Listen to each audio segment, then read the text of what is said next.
right. Okairi, welcome back to my channel, May Between the Pages. My name is Taylor, and today we have very exciting guests. As I always say, they're all exciting, on Page Twoing. We have with us today a bunch of the authors who were contributors to the Skybreaker Tales of the Wanderer anthology. Both PL and I have read this book, and we adored it. Spoiler alert. Unfortunately, due to some mishaps of time zones, we are missing a couple people today, but you can always go in the description down below. I will have every single contributor linked if you're interested in their work. But for today, I would just like to maybe ask those who could join us to give us a little self-introduction. Let us know who you are, maybe something about your body of work, and how you kind of ended up with us here today. So just something very short, no pressure. Maybe go clockwise. Is that the word? Counterclockwise? Maybe starting with J.E. Hannaford, if you wouldn't mind. Okay. Hi, I'm J.E. Hannaford, and I'm the author of the kind of folklore, alt future fantasy duo, The Skin and the Pact. Pretty books up there. And I kind of got into Skybreaker. I was invited in. I think it was through my links of things I've done in the past with Lee and Damo, because I was actually invited in before The Skin was published. So yeah, this came out technically this was all written before my first book was published. So it's all very exciting. Very exciting. Thank you. Mm-hmm. I'm trying to work out because I don't know if my screen's the same as everyone else's. So I can say the name ahead of time if you want to go ahead, Holly. Yeah. Okay, so I'm Rachel Tinsley. I wrote Vanguard Chronicles, book 1, We Men of Ash and Shadow. It was in the SPFBO finals of last year's competition, and the sequel that followed it, The Hand That Cast the Bone, came out in last April. I wrote the story Something Wondrous in the Skybreaker anthology, and how I got involved, I honestly don't know how I got involved, but I'm pretty sure that David Green is to blame. Well, so that's what happened there. All right, Derek? So I'm Derek Power. I write the comedy fantasy series Filthy Henry, the Fairy Detective. So they're predominantly set in Ireland, and they are based around Celtic myths and legends. And Filthy Henry is kind of like a half human, half fairy who works as a detective and solves magical crimes in a very sarcastic manner. My involvement is I'm actually part of Nordic Press. So myself, Dave, and an individual who we shall not name, all came up with the idea to get a bunch of writers together to do this. And so my one is Topher the World, and it kind of sits somewhere in the middle. And yeah, it was a blast to write. Yeah, I'm David Green. I am the writer of the Empire of Ruin books, which are these two here, the 1 and 2 so far, which are not set in Ireland, but they're on an island, so this kind of consistent with Derek's. And I also do the Helen Haven urban fantasy series, which is kind of like, I've been told, Supernatural meets John Wick, which is good fun. And yeah, I was part of Nordic Press with Derek and he who should not be named, and we kind of came up with this idea to do it, and we would just going around looking for the authors that we wanted to work with, which was the team that we assembled. Okay, I guess that's me. Hi guys, I'm Craig of CF Wellburn, the author of The Ashen Levels and I Shall Return with Winter. And yeah, I wrote this story Swampus for the anthology. Not quite sure how I got in. I think it's either David or Lee that invited me, and hopefully they didn't live to regret it in the end. Thanks. Okay, thank you all so much for the introduction. So one of the themes that I think came up for both PL and I when we read the book is just how cohesive and yet different all of your stories are.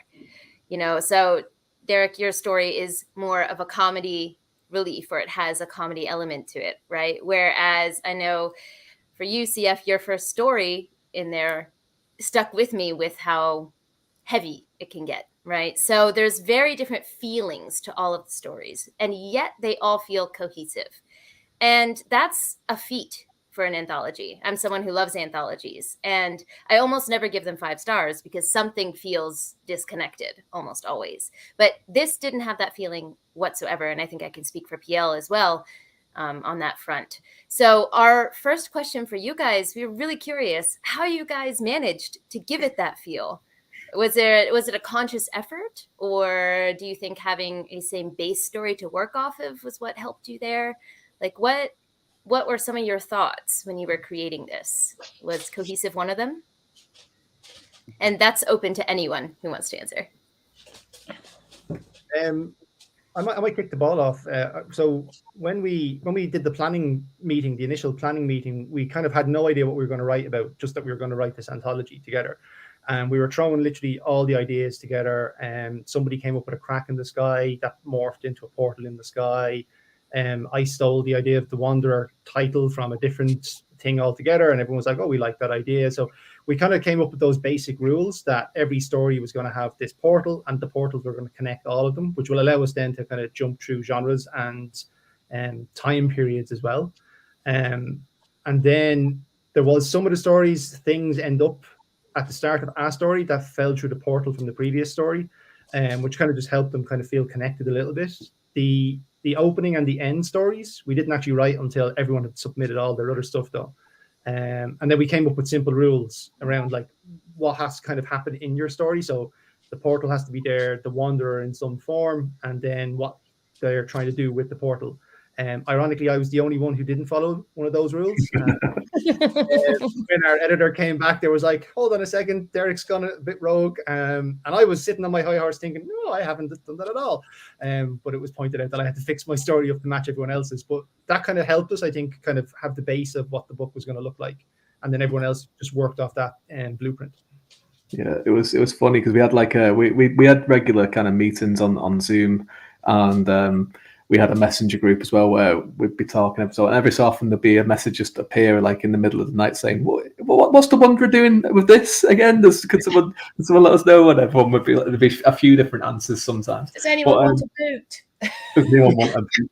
But I think one of the things that we tried to do, ironically, like seeing as it is so cohesive, is that we only put in a few simple rules because we wanted people to kind of just bring what they wanted to bring to it. So I think we thought that if we just put enough of a framework, and with the portals, lean into that kind of portal fantasy set genre where you go through a portal and things are different. Different worlds, different time frames and everything. So it gave people freedom to do what they wanted to do, because we didn't want to bring in people like Holly or Jen or Craig or Derek and say, okay, well, Derek does a lot of comedy stuff, so you have to write a grimdark story, or you have to do this, because that just wouldn't work at all. So that's what we tried to do. And then once it got to the point where we needed to kind of move it forward to get it released, we brought in a separate editor, because we all read our own, we all read each other's work and gave notes and what have you. But when we brought in a separate editor just to kind of look at it and just to make sure that it actually felt like a story as well, which I think was a good move. Yeah, all that effort definitely shows off. Oh, please. Yeah. Please. No, I was kind of just going to jump off the back of David's point there about the kind of having the freedom. I think one of the reasons it did work cohesively was because, like David pointed out, there were only really a few kind of like set rules or like things that we were supposed to follow. But in terms of actually writing the stories, there was definitely a sense of everybody was kind of, there was no ego to it. There was no like being territorial. So there was never anything that said, well, I've written this, so you can't have that, or you have to follow what I've done. So everyone kind of had the freedom to use their own voice. And I think because of that was where the cohesiveness came from, because it was all very kind of sincere. Yeah, everyone writing in their own way, but having that. Yeah, the meetings were brilliant. I think without the messenger group, which still runs, without that, that caused me many amusements when you'd see people going, does anyone want this? Does anyone want that? Because of obviously the logic things passing through. And then you're sitting there going, can I use that? What can I give to another story that nobody may want or nobody may need, because there are things that don't go through and don't pass, because obviously there's further worlds outside the scope of our stories. And of course, there's the people that were messaging every 5 minutes because they couldn't actually remember what we decided we were doing and had to constantly ask annoying questions like, what colour was this? What time period was this? So yeah, that definitely wasn't me. And there were not, absolutely not, at least 10 occasions where people tried to check the colour of the Wanderer's eyes. Absolutely. I was just going to say that. I loved the debate about copper and amber being the same colour, being not right. I was going to say that as well. Yeah, that was the one when we decided there it was definitely amber, and it was like, yes, that's what we definitely, because the Wanderer can kind of shapeshift and what have you, but the eye colour remains the same. And then it was like, but can this colour also mean this? It's so funny you say that, because when I was reading it, I had to Google the color because I was like, wait, am I picturing this correctly? I think you guys ended up with amber, right? And I was like, wait, am I envisioning amber correctly? Because it showed up so many times. I actually had to Google it. Yeah. And everyone else managed to stick. I was the other one who broke the one other rule of not using the name The Wanderer, to be fair. That's okay. But it was necessary for my culture because of the way that my characters perceived it was probably the most 180 degrees to everyone else's perception of them. Right. Yeah. So, yeah. But I was half expecting when the editor came in to be told I had to change that. So I was sitting there just waiting and waiting. And when we got to the end of all of that, I was like, oh, okay. It was nice to have a fresh spin on it, and that was one of the other kind of. It was kind of a rule, but it was like a rule where it was like you don't need to use the Wanderer like loads. Some people can just like mention the Wanderer. Some people can just like have them in just one scene. In my story, I used them quite a lot because I was kind of intrigued by the character, and that was one of the things as well. Like we didn't want to kind of enforce that like every single story has to be like so centric to this character, as long as they're in some kind of presence is felt. I think it would have been less cohesive if we had, because that would have meant that Wanderer's inherent characteristics would have to have been even tighter if they had a bigger role in the story. Mm-hmm. Yeah, which I think is where we kind of really came across strong almost by not defining the characteristics and not having that problem, because then it'd be like, oh wait, how did Jenny has him have a left-handed and I've had him do everything with his right hand, so I have to go and flip all that around now, and it was good that we kind of released it. No hands. Be spoiler free. Yeah, spoilers. Yeah, it's one of those things where I want to keep this spoiler free, but I also want to ask about some of your world building, because it's all so different. And, I promise I'll let PL get a word in edgewise in just a moment. But, when I was reading it, I read the book to and from my return. I went back to the States for 2 weeks, and that plane ride is 13 hours. So I read the book during that time. And typically I need to take more of a break when I'm reading a book because I'm sitting for a long time and it's just kind of repetitive. But this brought me so much joy in that every new story was a different setting and was a different way to look at the world. And I found that all of the stories, even though they were short stories, the world building was phenomenal in all of them. And I really could taste, touch, sense, see the world for those pages. So obviously you guys are authors in your own right with your other series, which you said in the introduction. So you have a lot of practice with world building. But is there a different way to approach that when it's a short story? Because clearly you all excel at it. And they all felt distinct and very different. So I'm curious if you approach it differently when it's a short story format. You have to, or you'd run out of words. Mm-hmm. Yeah. Everything has to be more there. You can't build up to it. You have to go straight in with this is your world. This is what they're touching. This is what they're seeing. This is what they're feeling. If you try and do it or structure it in the same way as a normal story, it would feel disjointed. I think it would feel a bit odd. You're right. You almost have to be a little bit more on the nose with some things than you would do.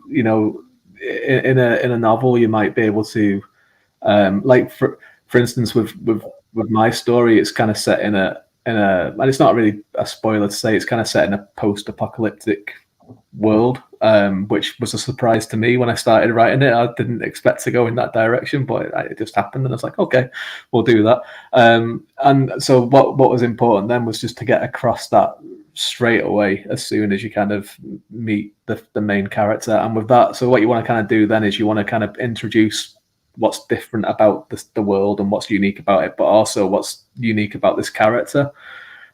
So, you know, I kind of wanted to kind of show someone that's very visibly got some very serious radiation poisoning, and they've got a name for it and everything like this, and all that. And in a novel, I might have developed that over 3 or 4 chapters. You know, it might have let it creep in a little bit and just show the world a little bit more about how it is set. But in a short story, it's like you just want to be like, this is the way. And it's, you don't want to, you still want to kind of stay with the same rules of like showing and not telling and stuff, but I think sometimes in a short story you can get away a little bit more with a little bit of telling every so often, because you want to get people into the setting and then get on with the story, what you want to tell. Yeah, I kind of leaned a little bit onto the comedy for backstory. So Topher's introductory line is Topher Drunkenson, last of his name. And that kind of just fed into the fact that he was like a drunkard and a layabout and probably going to be a disaster at life. But you don't have a whole lot of time to build up that. So I was like, how do I get that across to the reader real quick that Topher's actually a bit of a disaster as a person? And that's kind of how I leaned into that a little bit. I think in my case, sorry, am I talking over someone again? No, go ahead. You first. Sorry. I only have opened my mouth when someone else is talking. It's terrible. Yeah, I was going to say probably out of, I think everyone who wrote, because everyone wrote kind of, you know, quite grander scale stories than I did. I think I kind of took a bit of a lazier route in that when I write short stories, I tend to go by the rule of confining the world much more and kind of scaling it down. So, for example, the one I wrote is set in a prison, and although there is a kind of a world around it that is briefly explained, what I try to do is I try and take like the politics, the kind of aesthetics of the world, and then kind of scale them down into that small location. So, you know, within the prison, you've still got the backstory of, you know, politics and the rivalries and the gangs and things like that, but it's not quite as kind of immense and spread out as it would be, say, if you were writing a full-length story, you know, about, you know, a whole country or a whole world. With the Swampers, oh, sorry. You go, Craig. Craig, go. It's confusing. With Swampers, because it was a group of friends, it was world building kind of came organically because it was a world that they knew, and rather than explain everything, it was just hearsay what they would discuss normally, you know, in the pub after work or rumours that they heard. So just imagining the conversation between these friends, it helped me expand on the world from their point of view. Really, I didn't have to go too crazy into depth, just make it a bit more natural, I suppose.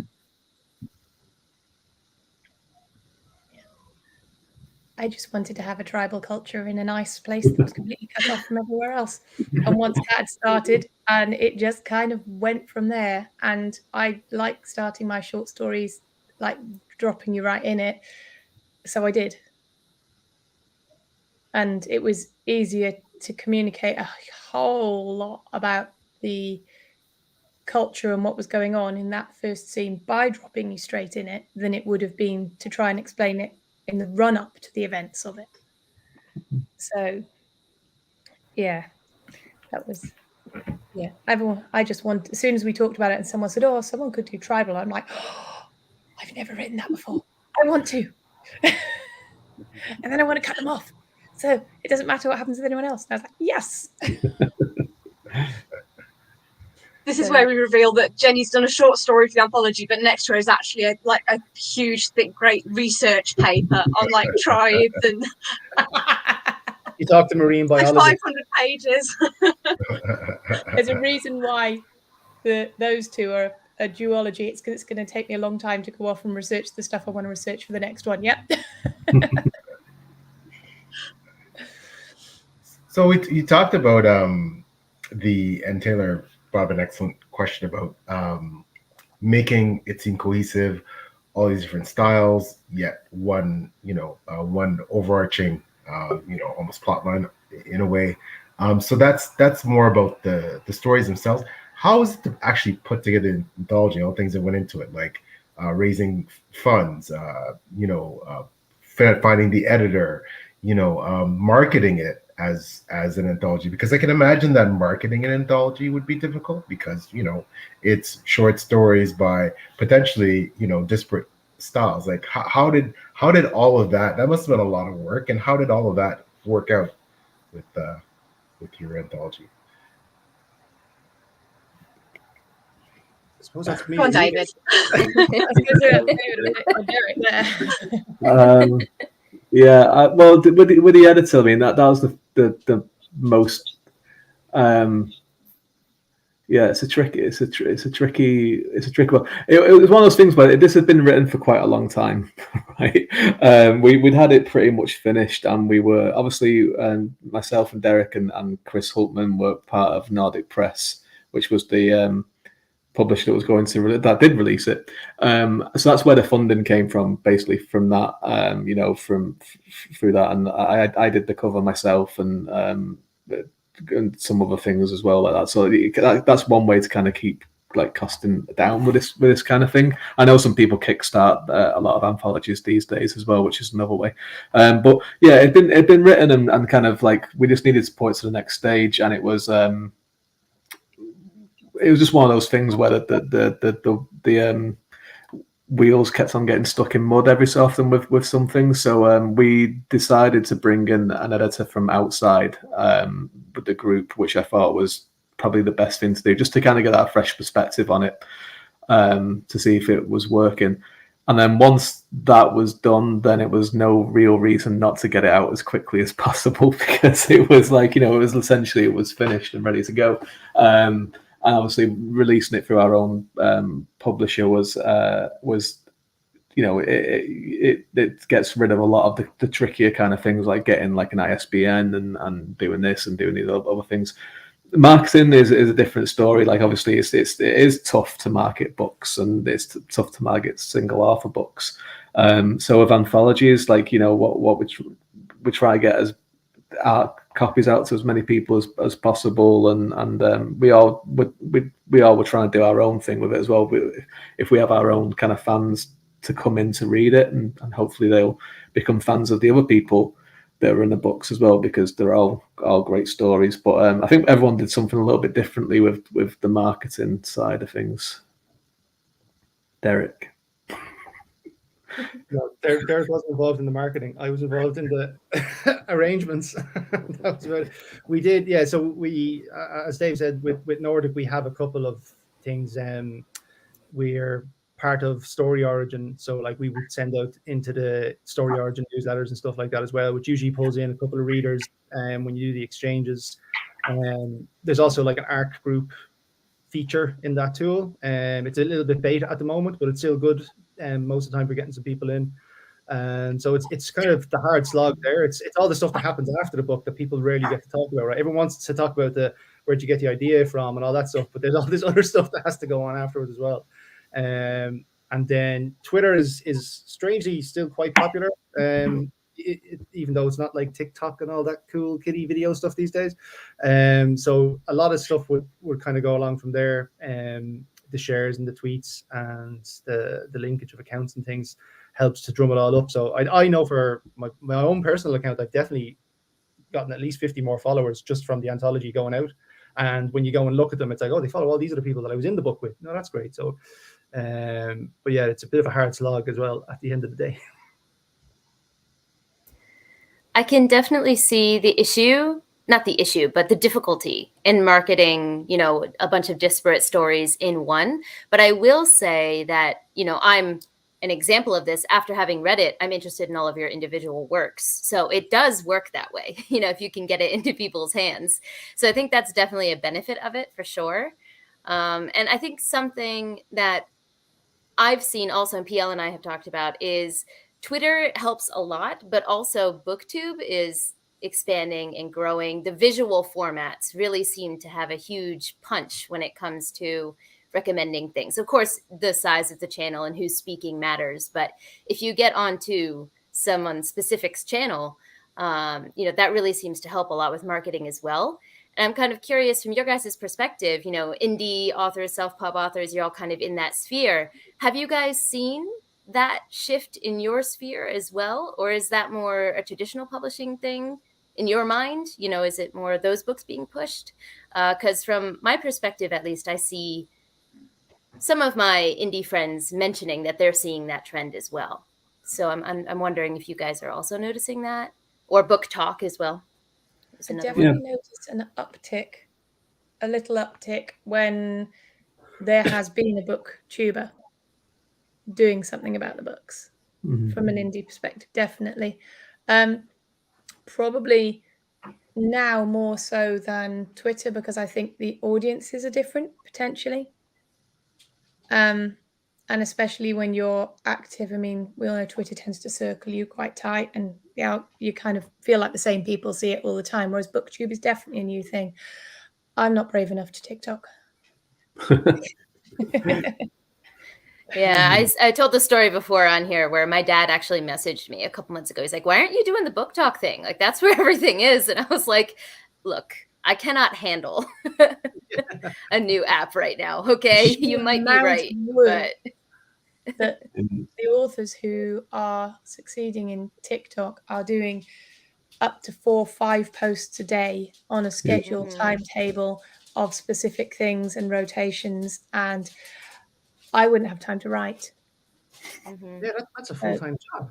Yeah, it does seem to be almost a full-time job doing book talk and being successful, unless you happen to be lucky and get viral.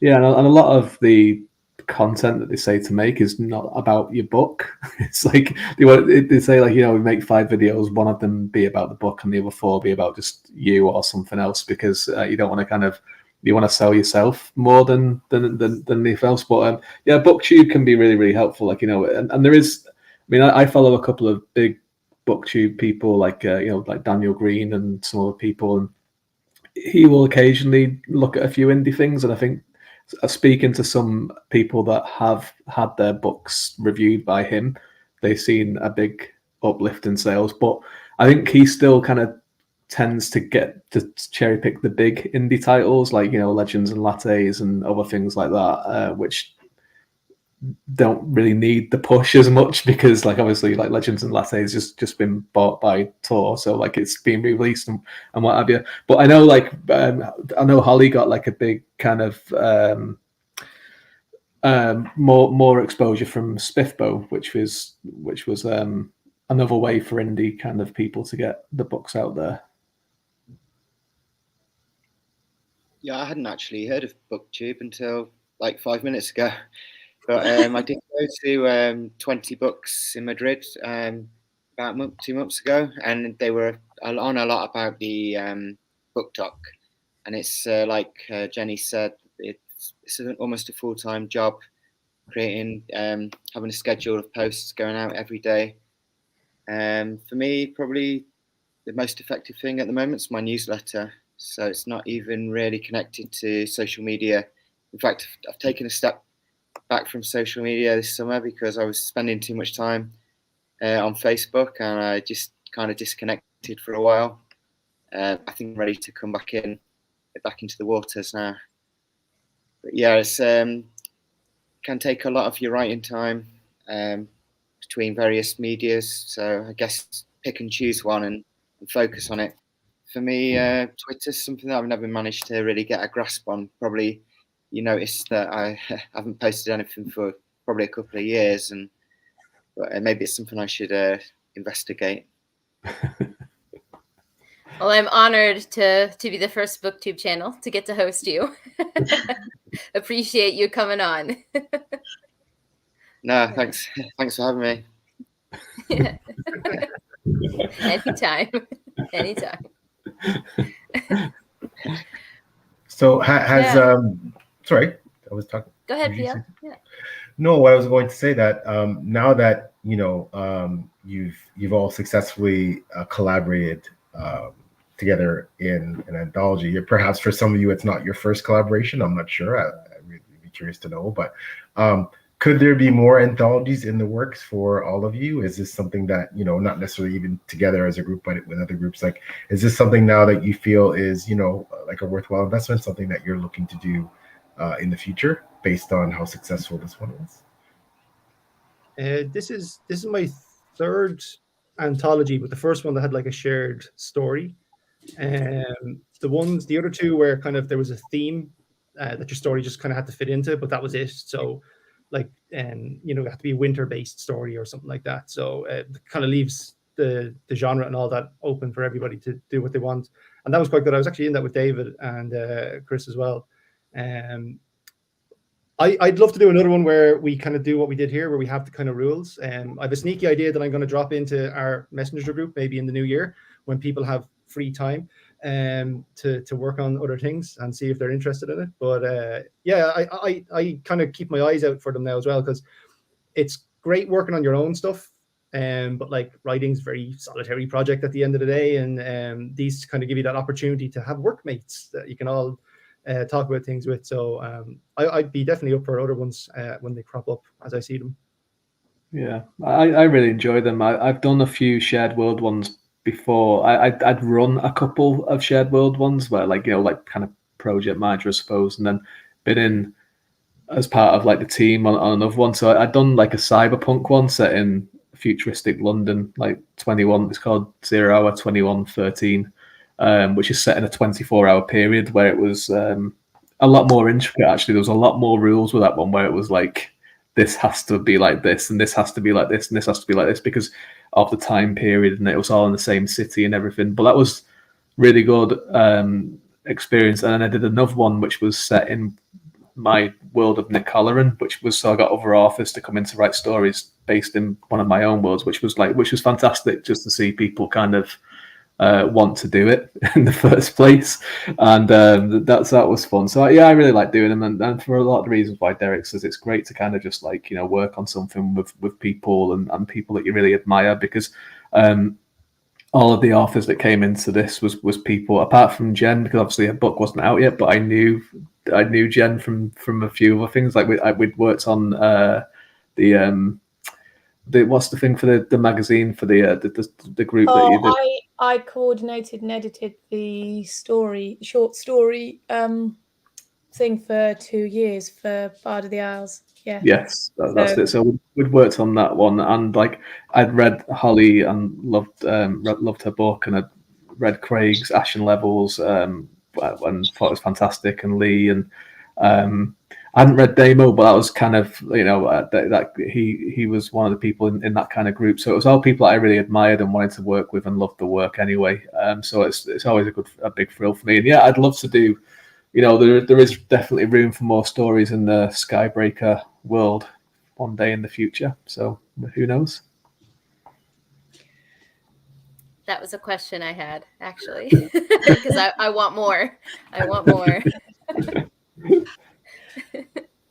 I've only got one other anthology I've got a story in, which was the Through Shadows. So it was the one from QuaronCon. So I have a short story in that from being one of the runners-up, I think, third place, I think, in the first year of QuaronCon. But yeah, I really enjoyed it. It's good fun. Yeah, I'm not entirely sure if was I the only person who hadn't done an anthology before. I think I might have been, to be fair. So yeah, mine wasn't deliberate though. Mine was a short story that then got put in one rather than writing it for one. I think you've made up for it since, though, haven't you? I mean, for me, I'd never done anything like this project, so it was like a huge learning experience for me. And you know, honestly, I kind of went in feeling a little bit intimidated, because although I'd spoken to, you know, a couple of the authors, there was obviously quite a few people who were new to me and whose names I knew and kind of work I kind of had seen but didn't know a lot about. So for me, it was a really nice chance to sort of branch out into areas of the writing community I hadn't been in before, because as we all know, the writing community can be a little small sometimes, and you do tend to kind of interact and cross paths with the same people. So for me, this is really nice to kind of talk to people who wrote in different genres and with different styles. And you know, I'm now aware of series that I wasn't before. So like Derek's series, I hadn't heard of until I came to the group, and now I think it's a fantastic idea. And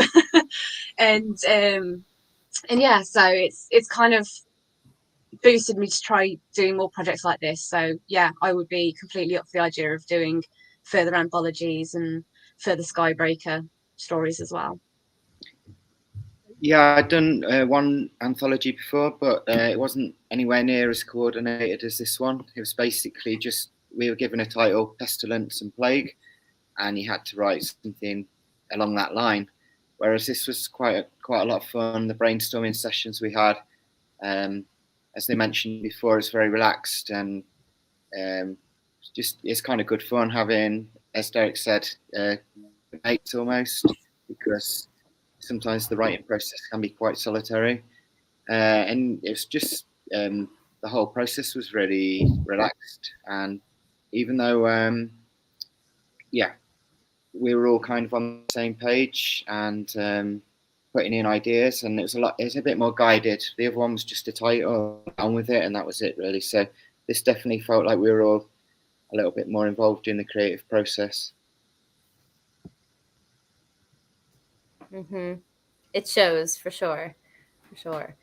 And something else, just to kind of go back to the concept of the Wanderer itself. I'm not sure if we actually gave a summary for those watching what the base storyline was for this anthology, but you all can correct me if I'm wrong. But for me, the catchline would be that portals open up all over the planet, whatever that planet may be, and there is some nefarious, malicious force behind that wishes to get out, called the Wanderer. Is that a fair summary?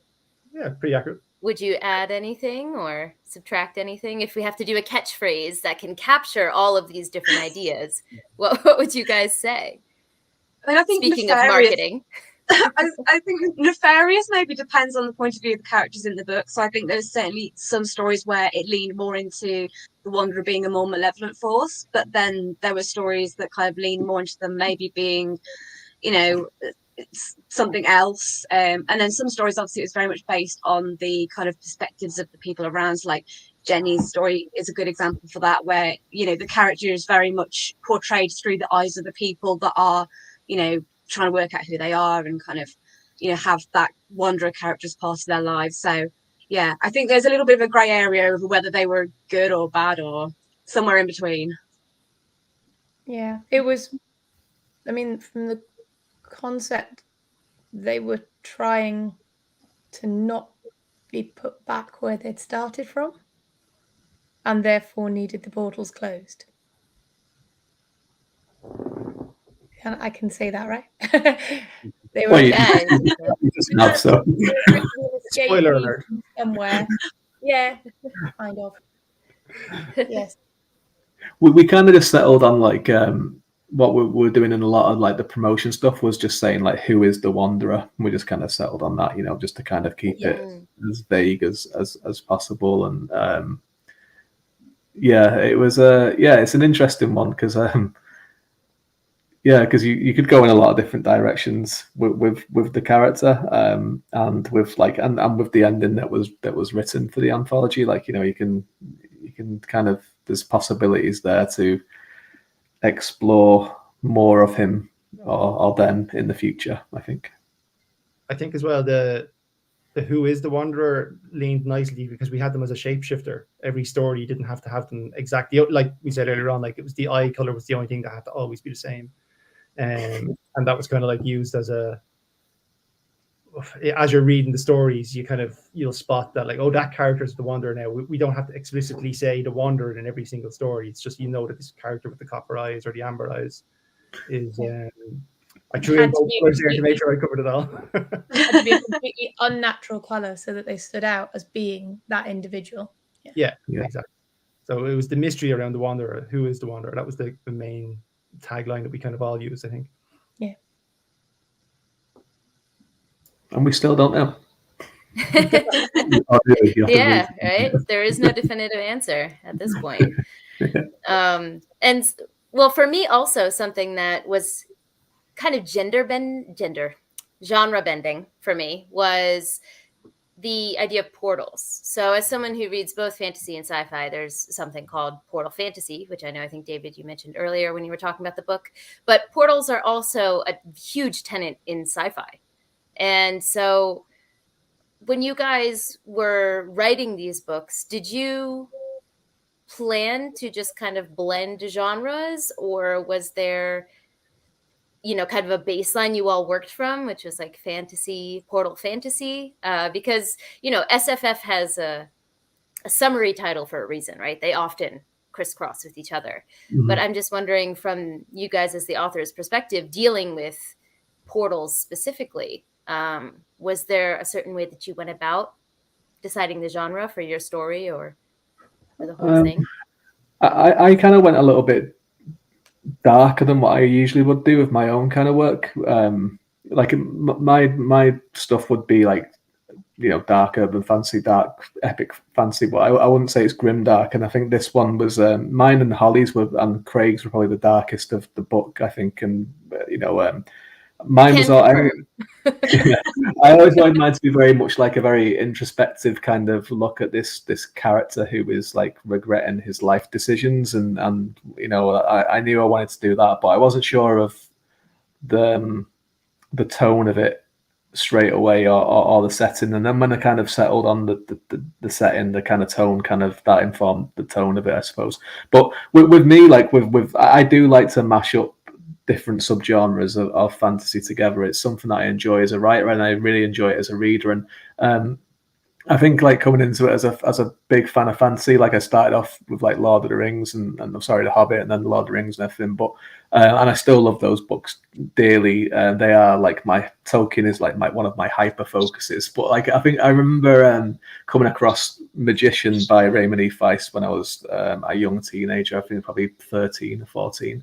And it was the first time that I can really remember coming across portal fantasy, where I don't know if anyone else has read that book, but when I don't really want to spoil it for people who haven't, but it is also a 40-year-old book, so like, you know, it's one of those things. When there is a portal and people, it's a very traditional epic fantasy world at the start, and you're like, yeah, I know this, yeah, I'm comfortable with this is cool. There's some people that are called Roger, and there's some people that have very fancy names as well, which is kind of weird. But then there's this portal, and you go through it, and it's like you're going into Star Trek it's to an extent. Like, it was a completely different alien world, and there was these people that were referred to as aliens, and all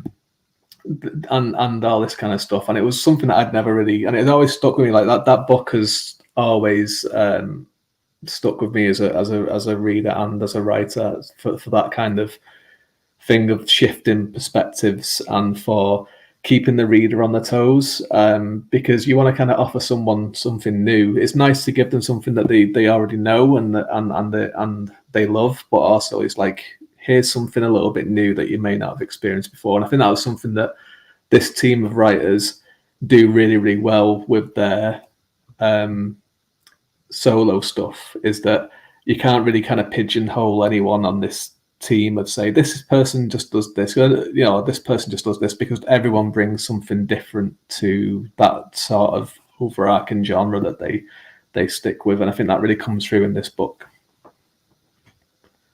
Yeah, I don't know if anyone else does the same. I've never actually kind of thought to ask, but I do find that when I write, I never sit down and specifically think, okay, I'm going to write something in this particular genre. What I do is, in my head, I have like an aesthetic, and usually I'll have an aesthetic in a time period that I want to work within, and then I write the story, and then the story kind of falls into a genre rather than it being like a deliberate attempt to write in a particular, you know, style or, you know, genre. Yeah, I think most everything I've written is comedy fantasy to some degree. Like one of the anthologies that I was in, there were zombie leprechauns in it. Like, it's just, I don't really have a serious button when it comes to writing. I've written one science fiction novel where it's a detective, and I loved the story, and I had the whole thing plotted out, and I enjoyed writing it, but it was a chore to not put comedy into it, because I wanted to kind of prove to myself that I could do it. But then I jump into this anthology and I'm like, yeah, I'm just going to do another comedy fantasy. That's fine. And I happen to be in the middle-ish of the book, so I'm like the sorbet between grimdark, comedy, grimdark. So, yeah, I didn't change at all. I just changed the names of the characters from other stories.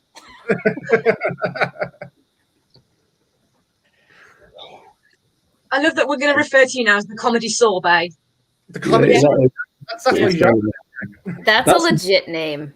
That's his middle. That's actually his middle name. He doesn't tell people. Yes, that's right. I'm the opposite to Holly. I start with a character. And then the character tells me where they are and what's going on around them. I kind of write about a third of the book before I know where my book's going. And I write 70% of the book before I work out where the end's going. And I have to go back and fix it. Except in the case of the skin, that is an exception. That was written very differently and had to be. So yeah. Yeah, I'm a similar.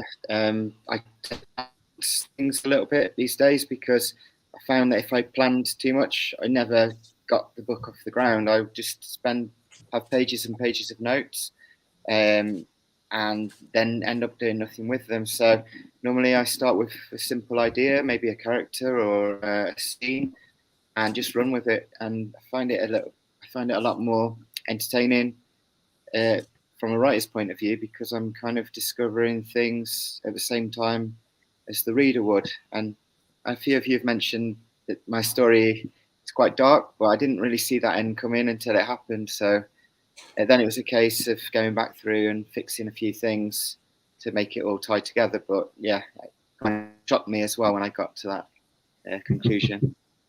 Yeah, I mean, I know the others joke about the amount of planning that I admit to doing, but I still don't do any of that planning or research till I've got at least 30% done. Then the whole book gets put down. Then I go off and look at what I need to do and what research I need and what I need to actually put into it to have it solid and work. And then I finish it. Oh, so. I have to plan the world first, like for not for short stories, but for normal like books. I can once the world is planned and fleshed out, I can pants a book. Then if I'm comfortable with that, I can go back and look at something and go, I've created this setting or whatever already. But I also have to, when I start a new project, I have to give myself a cut-off date where I stop world building. Otherwise, I will just continuously world build until they put the nails in my coffin, because I'll just be like, I just want to do this thing over here for a little while. I just need to go and do this a little bit more. And I'm starting another kind of series next year, and I've already started world building for. But I don't know what the story's going to be or anything yet. But I'm starting to create the world for it. It's just, and the maps and all this kind of stuff. And I see PL smiling in the corner because this man is such a planner. You guys are of a kindred spirit. It's just maps. It's the only reason that I write for. It's just so I can make maps. That's literally the reason. Cartographer at heart. I've spent way too much time this summer on one particular map. I should have been editing the book, but I've been doing the map instead, because there's no way I can publish this book until I have the map. So the map is the only reason, one of the main reasons Gates didn't come out first, the series. So, and now I'm like, right, okay, I'm learning the skills, I'm learning how to do this. But as you're building, you're like, well, now I've done that bit. What else needs to go in there? Oh, maybe that could be part of the world building. And I'm like, no, stop. Or I'll have a map and the book won't be edited. Be a nice map, though. It's going to be a beautiful map. I'm really proud of it so far. So, for the most part, you've all written novels, and some of them quite lengthy. What do you find more difficult, to write a short story for something like an anthology, or a short story? Maybe you have short story collections of your own published, or to write a full-length novel? Like, what do you find more challenging?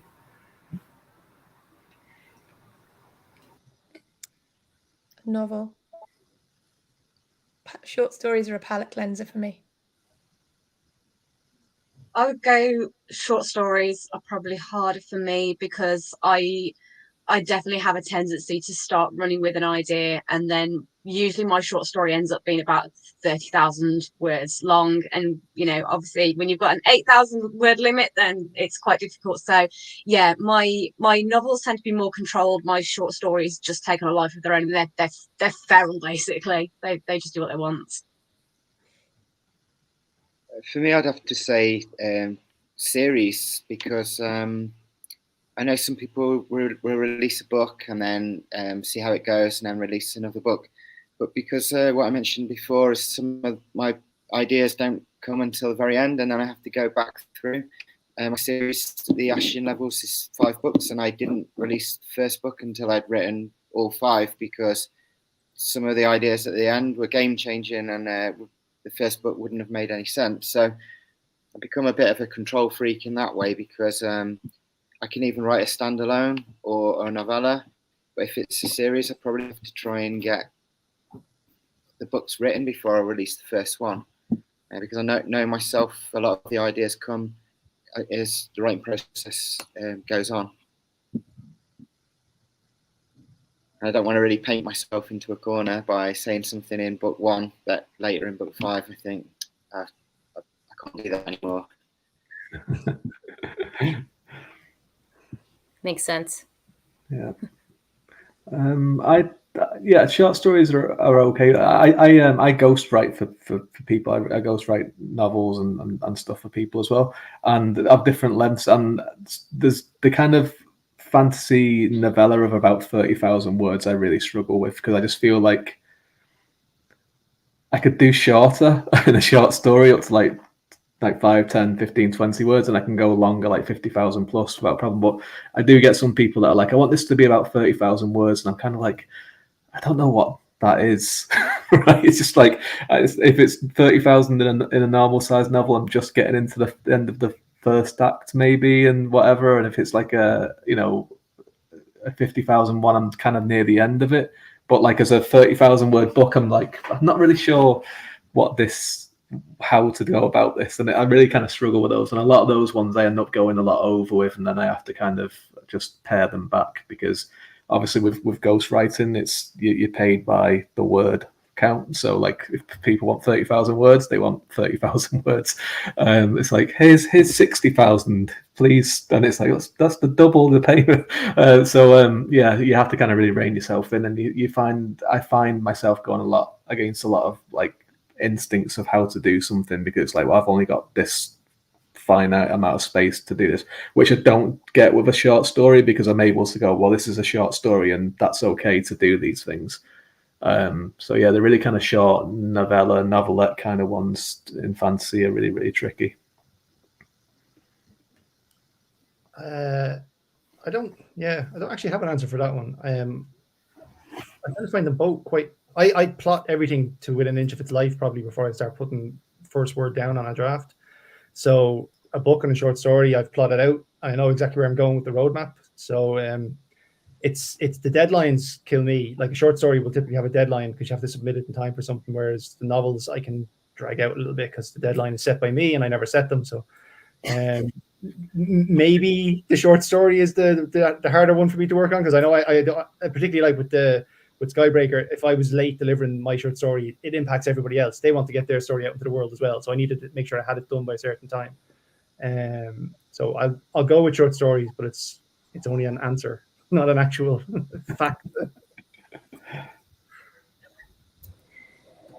Well, we don't want to take too much of everyone's time today, especially with time zone issues we had earlier. But I always like to close out with a question that isn't necessarily about the book, right? About books, but more of a fun, more personal question.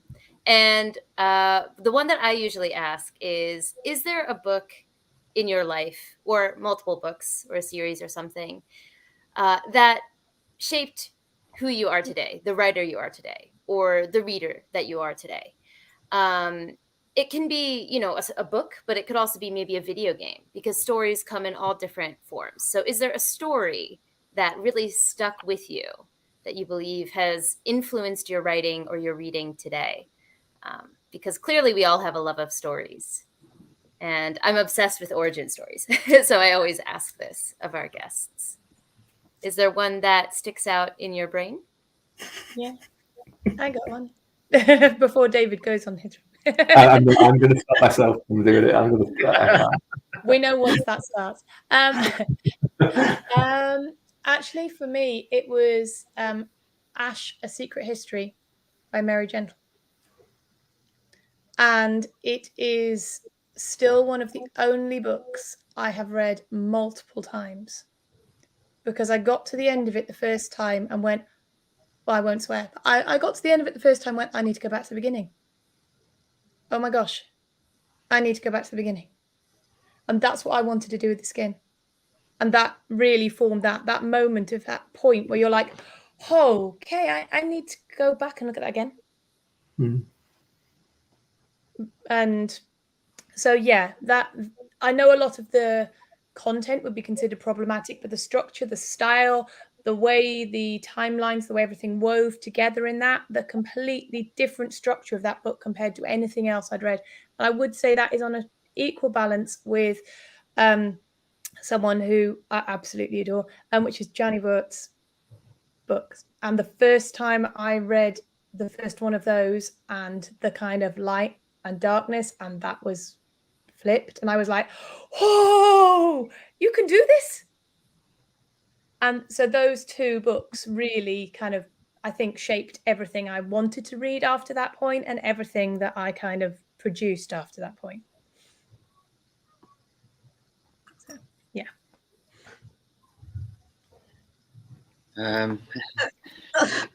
Yeah, I'm probably gonna mirror a lot of what David said earlier. I started off with the classics like Tolkien, especially, and a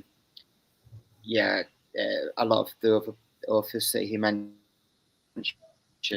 Mindy Feist and Tad Williams, and a lot of those.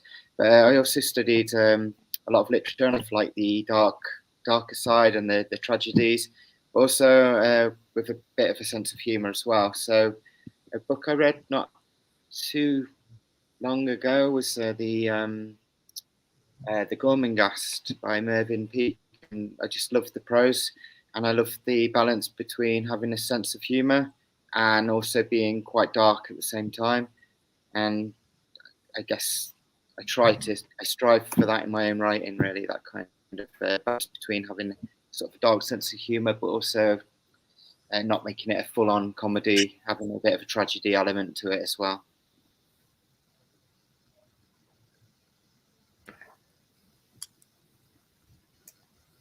Go on. I feel like we were all waiting to see who's going to go next. It's interesting you mentioned video games as well, because I play a lot of video games, and I don't know if anyone heard of The Secret of Monkey Island. Oh yeah, this one of my favorites. I haven't heard of that one. Really old game. I think I played it. Yeah, but the new one's out next week, apparently. Yeah. Well, and I loved it so much. My as a kid, family are literally queuing at the store for it, I think. Oh yeah, I'll definitely be picking it up. But I loved it so much.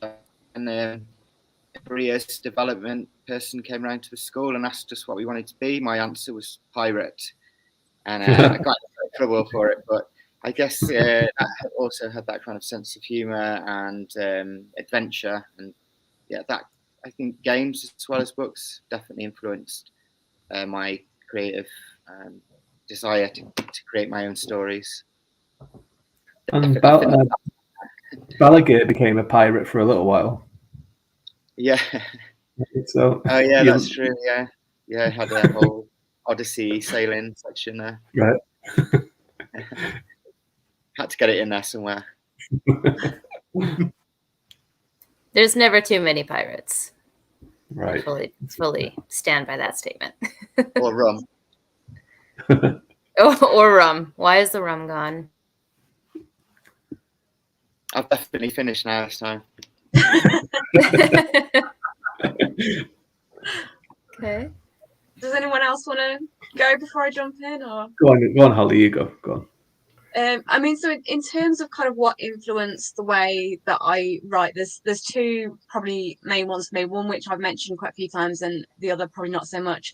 The first one is there's an author called Robin Jarvis, who's a children's author. And when I was younger, I had all of his books, and I still have copies of them now. One in particular is called The Alchemist's Cat, and another was called The Woven Path. Both were kind of parts of series in their own right. But what I really loved about these books was that for me as kind of a young child, I think I was about 11, 12 when I read them. It was the first time I'd really seen kind of grim, dark elements, so like death and war and, you know, plague and pestilence and all this kind of thing, brought into children's novels, but in a way that was very transparent and very honest, and also very cathartic in the way that it was written. So, you know, there was no kind of magicking up, you know, of like, you know, this character's going to die, but, you know, they're going to come back to life in the next chapter, because they were, you know, definitely dead and that was it. So, and there are a lot of kind of topics and points in those books that I think even now, like I looked the other day at some of the reviews, and there's still kind of parents of like children angrily, you know, protesting against these books because they're so dark. But I think for me, I was one of those kids that I was very intrigued and very interested in these topics. So to have that access was really kind of liberating. The other one for me is Alan Moore, so the graphic novels. So I'm very influenced by things like From Hell and Watchmen, and the work that he's done as well.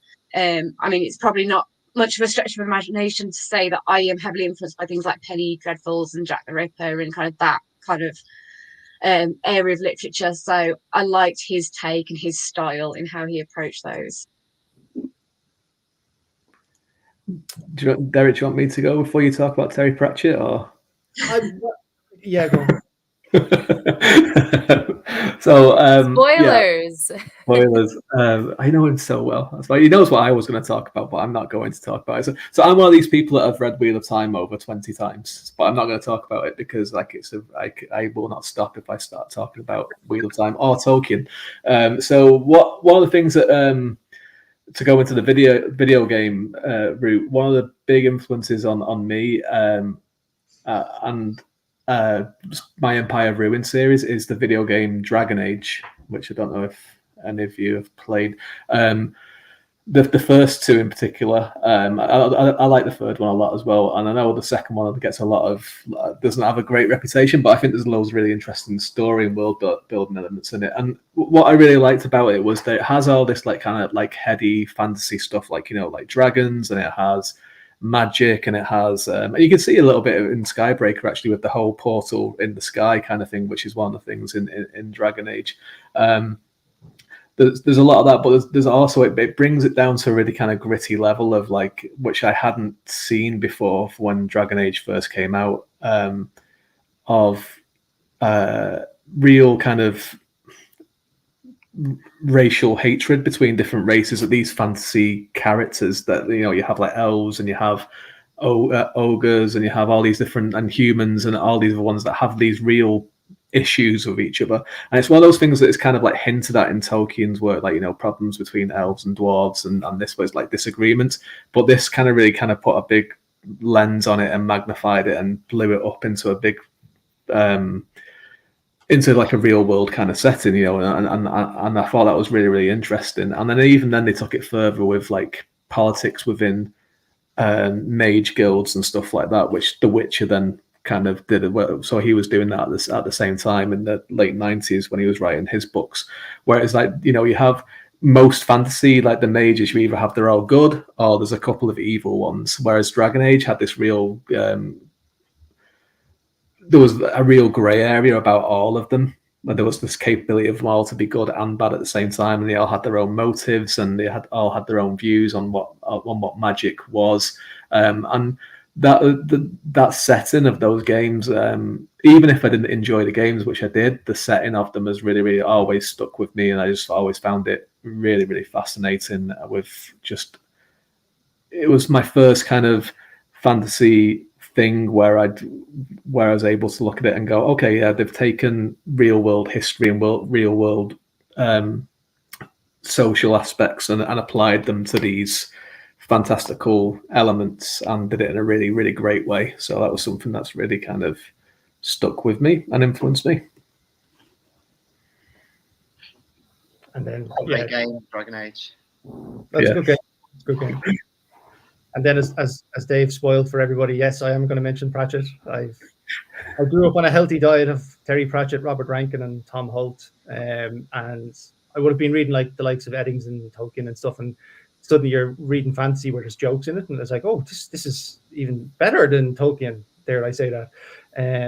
But the one that I actually go back to quite regularly is, oddly enough, nothing to do with fantasy or comedy at all. It's Do Androids Dream of Electric Sheep by Philip K. Dick. I absolutely love that book. I'm a big fan of Blade Runner in general. I'd read anything about Blade Runner, but the book is so different to the movie, and the way he was able to kind of craft the story and stuff. It's just fantastic. I think I read it every couple of years. I've read it so many times that when I got it on the Kindle, I noticed that the publisher had changed the dates in it. So one of the things I always loved about Philip K. Dick stuff was the future was like 1992 and 1993, and Blade Runner is all set in 92. And this publisher now on the Kindle has it set in like 2592 or something like that. Absolutely ridiculous. And it's like, how dare you change the works of Philip K. Dick? But yeah, that I think when I read that first, I was like, whoa, you can have a great story in something so small. It's quite a skinny book if you've never seen it. And then I kind of realized that it's not such a big mountain to try and write a book yourself. So I gobbled up all my comedy stuff, and then I wrote a very short first book. I love how different all of those influences are. This question always makes me smile because I love hearing where everyone comes from. Okay. It doesn't seem like it matches, but I suppose I should add into there, on a completely cultural level, things like the Mabinogion. So, yeah. So that then influences me as a person, that then influences the writing. So, yeah. Yeah, I think everyone works from a cross section of so many influences, right? There's not usually just one thing, of course. And they can influence you in different ways. I'm sorry, what? I was just agreeing, sorry. Oh, yeah. No, it's good. It's good. You can agree with me more. Go ahead. I'll allow it.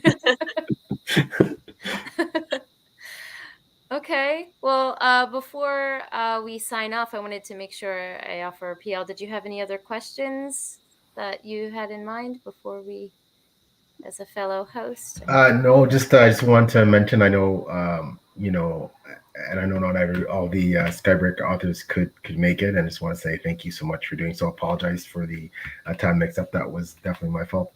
Also, just want to give a shout out to the wonderful Tim Hardy, who I know wrote your foreword.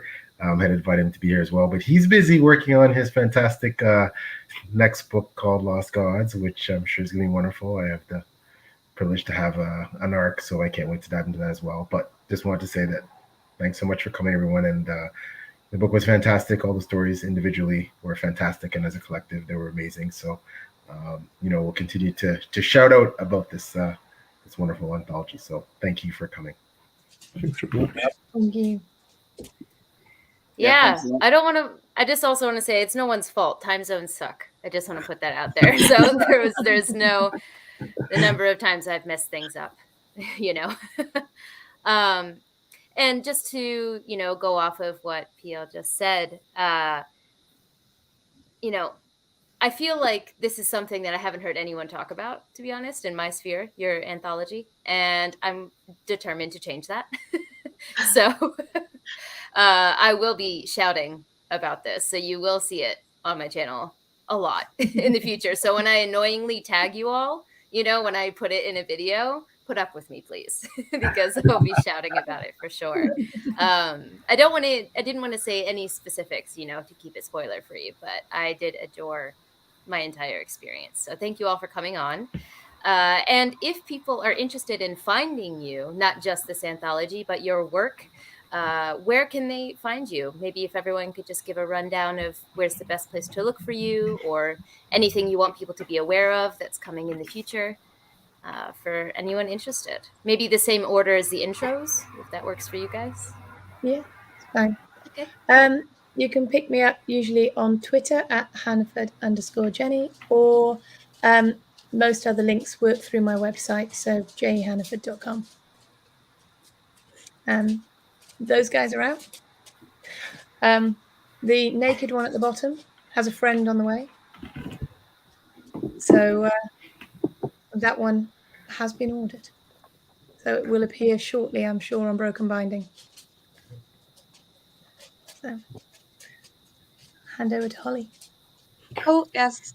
Same for me. Twitter is probably the only place really that people will find me, because it's where I spend 99% of my time. So it's at Holly Tinsley, but the E in Tinsley is a 3. In terms of stuff that I've got planned, I'm probably not going to be releasing anything this year, but I do have 3 projects on the go. So I have the 3rd book in the Vanguard series, which is being written now. I have a standalone novel which is based on the character that featured in my Skybreaker story, so that's been really fun to take him out of that and kind of expand his character.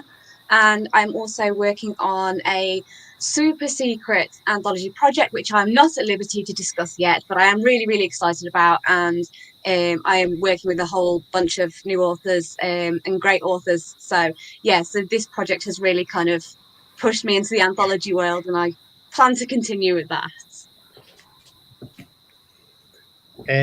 You can find me, like Holly, I'm pretty much on Twitter most of the time, so it's dcpower_author.